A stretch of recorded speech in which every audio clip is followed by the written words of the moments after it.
অরুণাচল প্রদেশে লাল ফৌজের মহাদাপট। মোদী সরকারের ভারতীয় সেনাবাহিনীকে হটিয়ে সীমান্ত ফাঁড়ি দখল নিল শক্তিশালী চীনা সেনারা। ভারতে তোলপাড় শুরু হতেই চুপ হয়ে গেছে দিল্লির সাউথ ব্লক। অরুণাচলের আপার সুবানসিরিতে বৈরী আবহাওয়ার অজুহাতে ভারতীয় সেনারা পালিয়ে গেলেও পুরো বছর সক্রিয় রয়েছে চীনের লাল ফৌজ।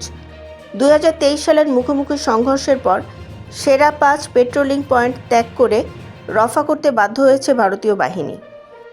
ব্রিক্স সম্মেলনে শি জিনপিংয়ের সফরের আগে বেইজিংয়ের সামনে চরম নমনীয় অবস্থান নিয়েছে মোদী সরকার। $150 বিলিয়ন দ্বিপাক্ষিক বাণিজ্যে চীন একচ্ছত্রভাবে ভারতের বাজার দখল করে রেখেছে। বিশ্লেষকরা বলছেন, এশিয়ার প্রকৃত পরাশক্তি হিসেবে লাল ফৌজ সীমান্তে তাদের নিরঙ্কুশ আধিপত্য প্রমাণ করে দিয়েছে।